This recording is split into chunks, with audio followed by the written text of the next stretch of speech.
ነገር ከማድረግ ወደ ኋላ አይደለም። እሺ እኔን የፈለክበትን ጉዳይ ንገረኝ። ተመስገን እንደምትወጂው አውቃለሁ። በዚህ ልታስፈራራኝ ነው? እሱ ደግሞ ሊያገባ ነው። እያስፈራራሁሽ አይደለም። ምን እንደማደርግ ደግሞ ታውቂያለሽ። መጀመሪያ የፈለግከውን ብትነግረኝ አይሻልም? ከሽምግልናው በፊት ከተመስገን ጋር አብረሽ እንድትተኝ እናደርጋለን። ምን እድል ለአንቺም ለእኔም ጥቅም ነው። በክፉ ስራ መጠቀም አልፈልግም። መድኃኒት እሰጥሻለሁ።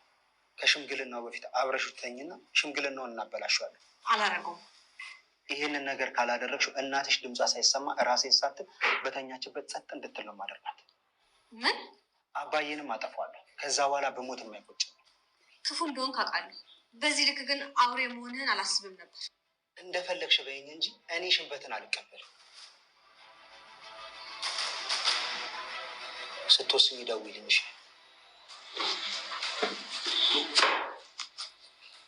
እድል ጊዜ የለኝም። ዛሬ ሌሊት አንድ ሰው ይሞታል። ናቲ ወስኝ ወይ ልሂድ?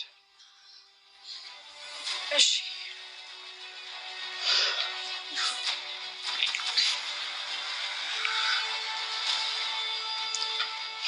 የሚጠጣው መጠጥ ውስጥ ወይንም ደግሞ የሚበላው ምግብ ውስጥ ጨምሩት። እሺ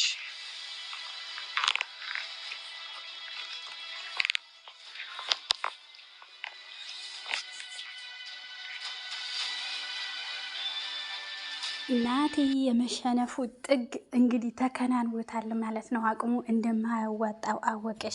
የሽምግልናው ቀን 4 ቀን እንደቀረው 4 ቀን እንደሆነ ተመስገን እንዳወራት አይታችኋል ማለት ነው። በድልም ከ4 ቀን በኋላ ሁሉም ነገር ስላንቺ ነገር እንጀምራለን፣ ግን አሁን ፕሮግራም ስላለብኝ ነው ብሎት ነበረ ማለት ነው። ናቲም ደግሞ በድልን ቀጥሮ ወይም ደግሞ ምን እንደምታረግ እየነገራት ነበረ ማለት ነው። በመጀመሪያ ቅደም ተከተል ስናይ ማለት ነው ለትሁት ምንድን ነው ያላት እንግዲህ ምንድን ነው ለሽማግሌ ተይዞ የሚኬደው እያለ ማለት እየጠየቃት ነበረ በዝርዝር ማለት ነው። እሷም ስትነግረው አቅሙን በሚችለው ወርቅ እንዲሁም ደግሞ ልብስ፣ ብር፣ ከፍ ያለው ዝቅ ያለው ደግሞ ውስኪ እንዲሁም ደግሞ ምን ነበረ ያለችው ነጭ አረቄ ይዘህ መሄድ ትችላለህ፣ አቅም የቻለው ከትልቅ እስከ ትንሽ ወርቅ እያላት ነበረ ማለት ነው። ግዛ ሳይሆን የጠየቀኝን ነው የነገርኩህ ያለው ከኔና ከሱ ማን ነው የተሻለ ይዞ የሚሄደው እያላት ነበረ ማለት ነው። መቼም ራሳችሁን ከሰው ጋር ማወዳደር የለባችሁም፣ ራሳችሁን መስላችሁ መቅረብ ነው እንጂ እና ደግሞ እኔ አላቅም አልነገረኝም ይላታል ማለት ነው ትለዋለች ማለት ነው። እና ምንድን ነው እሱ የሚለው ምንድን ነው የሚያደርገው እንግዲህ በቃ ማን ነው የተሻለ ይዞ የሚሄደው? መቼም ያው ጉረኛ ነው፣ ከጉራና ትቢት እየተካነ ነው፣ ከኔ የሚበልጥ ይዞ አይሄድም ትለዋለች። እሷ ደግሞ አንተ 150 ብር ቢኖርህ መስጠት የምትፈልገው 20 ብሩ ነው፣ እሱ 100 ብር ቢኖረው 70 ብሩ መስጠት ይፈልጋል ብላ ትክክለኛ መልስ ነገረችው ማለት ነው። ከዛም ደግሞ በቃ እንዲያልሽኝ ነው ወይ ሳይኖር መበጣጠስ ምንድን ነው? ኖሮት እኮ አይደለም ይላታል ማለት ነው። ስጥ ይሰጥሃል እንደሚባለው ነው አባባል አይነት ነገር ነው የሰጠችው ማለት ነው። እምነት ነው፣ ስትሰጡ ይሰጣቸዋል፣ ማትሰጡ ከሆነ ያለህን መቁጠር ነው እያለችው ነበረ ማለት ነው። ትሁትም በጣም ጎበዝ ናት ንግግር ላይ ማለት ነው።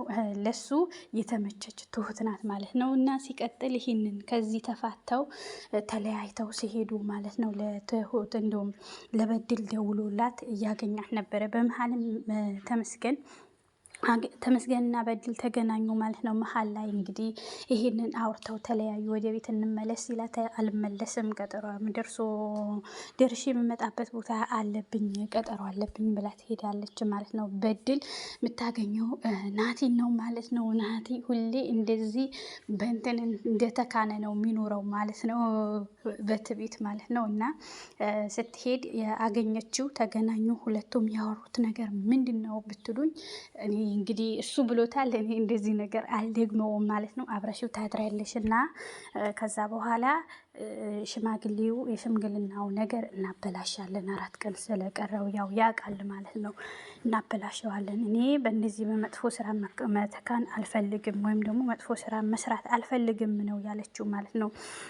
በድልን ይሄ ሲላት ለእኔም ላንቺም ብለሽ ነው፣ ለእኔ ብቻ ብለሽ አይደለም፣ ካልሆነ እናትሽን ራሴን ሳትል ወገቤን ሳትል ሄጄ ጸጥ ነው ማደርጋት ነው ያላት ማለት ነው። በጣም ነው የሚያሳዝነው፣ በጣም ነው የሚያስጠላው ማለት ነው።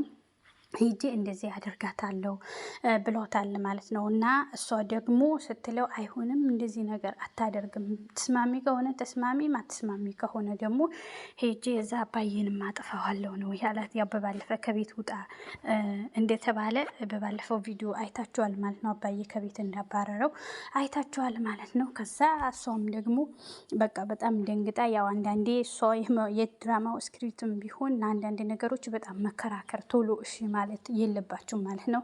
ለኔክስት ደግሞ እንደዚሁ የጥቃት መፈጸሚያ ወይም ደግሞ በባለፈ መርዝ አብዩ ለተመስገን ብሎ ሲሰጣት እሺ ወዲያውኑ እሺ ማለት አልነበረባትም። ማመልከት፣ መከራከር አይሆንም፣ እኔ ወንጀል ውስጥ አልገባም ማለት ይኖርባቸዋል። ከዚህ የምትማሩት ወይም ደግሞ የምንማረው ነገር ማለት ነው። ቶሎ በሆነ ነገር የሆነ ሰው ስለያዘን ስላስፈራራን እሺ ማለት የለብንም ማለት ነው። እኛም የአቅማችን ሰው አገር ህግ ባለበት ሀገር ማለት ነው እንደ ጨቋኝ ምንም እኛ ምንም ነገር እንደማንችል መሆን የለብንም። ከሷ የተረዳሁት ነገር ምንም እንኳ ድራማ ቢሆን አስተማሪ ነገር አንዳንዴ መሆን አለበት ማለት ነው። መከራከር አለባት ማለት ነው። በቃ እሺ ከሆነ አስበሽ ደውዪ ነው ያላት እና ተመልሶ መጣና እሺ በቃ ስትለው ይሄን መርዝ ምግቡ ወይም መጠጡ ውስጥ ጨምሪ ብሎ ነው የሰጣት። መንገድ ላይ ነው ይኸው። ከዛ በኋላ ማን ያያል? ትሁት ከኋላ መጥታ ትሁትን ታያለች ማለት ነው። ትሁት ተከታትላት ወደ ቤት ትመጣለች። መንገድ ላይ ሁለቱም እንግዲህ በክትትል ወደ ቤታቸው ገቡ ማለት ነው። ትሁትም በድልም ማለት ነው በድል የምታስቀምጥበት ቦታ እየፈለገች እንዲሁም እየተርበተበተች ነው ወደ ቤት የገባችው። እንግዲህ ከሶፋ ስር ከሶፋ ጀርባ ደብቃ ወደ ፎቅ ነው የወጣችው። በድልም ደግሞ አንስታ ፈታ እሱን እያየች ነበረ ማለት ነው። ሲነጋገሩ ስለሰማች ስላየች ከናቲም ስትቀበለው ስላየች አፋጠጠቻት። ደውላ አትዝጊብኝ፣ የምን መድኃኒት ነው የተቀበልሽው? ምን ልታረጊ ነው? ሳትዘጊው ንገሪኝ ነው ማለት ነው ትሁት ያለቻት ማለት ነው። እሷም ደግሞ ፎቅ ናት። እንዴት እንዳየቻት እንዴት አንዳንዴ መጥፎ ነገር ስታረጉ ለእናንተም ሲል እግዚአብሔር ያጋልጣል ማለት ነው። ለማን ነው? የተመስገን እግዚአብሔር ነው። መልሳ ለእንትና ትሰጠዋለች መርዙን ለናቴ ትሰጠዋለች ወይስ ለተመስገን? እቺ ልጅ ምን ታረጋለች የሚለው ኢማጅን እናንተ አስቡት ማለት ነው። እንደዚህ አይነት ሰው የሚጎዳ ነገር ከማድረጋችን በፊት የፈለገ ድራማ ቢሆን ማሰላሰል አለብን ማለት ነው። ይሄ ድራማ ልጆች ያዩታል። ማንኛውም ሰው የሆነ ነገር ተቸገረና እከሌን አጥፋልኝ፣ እናት አባትን እንደዚህ አደርጋለሁ፣ ቤተሰብ ይዛለሁ ስንባል እንደዚህ አይነት ቶሎ ፈጣን የሆኑ ሰው አጥፊ ነገሮች ውሳኔ ባንወስን በጣም ጥሩ ነው ማለት ነው። ማሰላሰል ማገናዘብ ይኖርብናል። መከራከር እንችላለን፣ መብታችን ነው።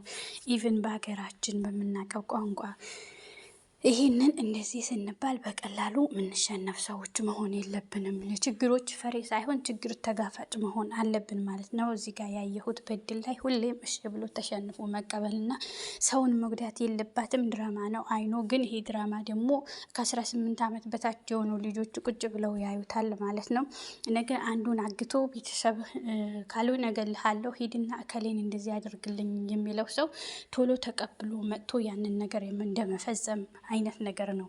ይህንን ድራማ ይህንን ስክሪፕት ስትጽፉ የትሁት ድራማ ቤተሰቦች ጥሩ ነው፣ አስተማሪ ነገር ነው የምትሰሩት። ግን ነገሮቹ ላይ ጠንከር ቢደረግ እና እንደዚህ አይነት የፈጠነ ሰው አጥፊ ነገሮችን እሺ ብሎ ባለመቀበል ብዙ ልጆች አስተማሪ የልጆች የሚያስተምር ነገር ለአዋቂ የሚሆን ነገር ይሄ አጥፊ ነገሮቹ ቶሎ እሺ ብላችሁ ባትወስኑ ባትቀበሉ ኦኬ። ተቀብላ ደግሞ ምን እንደምታረገው ነበረ? ትሰጠው ነበር ወይስ ሰጠሁት ብላ ጥላው አውቃ ወይስ ከተመስገን ጋር ተመካክራ ናቲን ያጠምዱት ነበር ወይስ ገብታ ለትሁት ልትናገር ነበር? ምን እንዴት ይፈጠራል? ምን ይሆናል የሚለው አብረን ምና ይሆናል። አሁንም ለትሁት አዎ ተመስገንን እንደዚህ አድርጊ ብሎ ናቲ ሰጥቶኛል ተሸንፌያለሁ ብሎኛል ብላ ተነግራታለች ወይስ ሌላ ነገር ትቀባጥራለች የሚለው ወይስ ታስቀይሳለች የሚለው ነገር አብረን እናያለን ማለት ነው። ግን እኔ በዚህ በባለፈና በዚህ ቦታ ባየሁት ነገር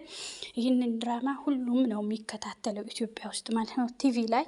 ስለዚህ እንደዚህ አይነት ነገር ስትሰሩ ጥንቃቄ ያስፈልጋል። ልጆች ጥቃት አድራሹም ሰው በቀላሉ እንትን የሚለው ነገር ነው። እንደዚህ አይነት ነገር ገደብ ሊኖረው ይገባል። የሰው ህይወት ነው፣ ተጠያቂነት የሚኖረው ነገር ነው። ይህንን ነገር እንደዚህ አይነት ነገር ስንሰራ እሷ ይህንን ስላት እኔ በህግ ሄዳለሁ፣ አይሆንም፣ አታግተኝም፣ አታፍነኝም፣ እኔም ደግሞ ቤተሰብ ማዳን እችላለሁ፣ እንደውም ለተመስገንም እነግረዋለሁ፣ እንዲሁም ደግሞ ለትሁትም እነግራታለሁ፣ ለአባዬ ለቤተሰብ መናገር እችላለሁ፣ ይህን አላረግም። የሰው ህይወት ደግሞ ማጥፋት ወንጀል ነው፣ በእግዚአብሔር በኩልም ያስጠይቃል፣ በህግ በኩልም ያስጠይቃል ብላ እኔም የሰው ህይወት አላጠፋም፣ አላስበውም። አንድ ነገር እሺ ብላችሁ ተቀበላችሁ ማለት አንደኛ ኃጢአት ነው። ምንም እንኳ ድራማ ቢሆን ይሄን ተከትሎ ሪል የሚያደርገው ሰው ስለሚኖር የሰው ህይወት ማጥፋት በጣም ኃጢአት ያስጠይቃል። እግዚአብሔር የፈጠረው ሰው ማጥፋት ማለት ነው። ሁለተኛ ነገር ደግሞ ትክክለኛ አስተማሪ የሆነ ነገር አይደለም ማለት ነው። በዚህ ሰዓት በኛ ሀገር በኛ አካባቢ በኛ በኢትዮጵያውያን አሁን ሰዓቱ በወከለ አሁን ባለንበት ጊዜ እንደዚህ አይነት ነገር ማስተላለፍ እሺ ብሎ መቀበል አግባብ አይደለም።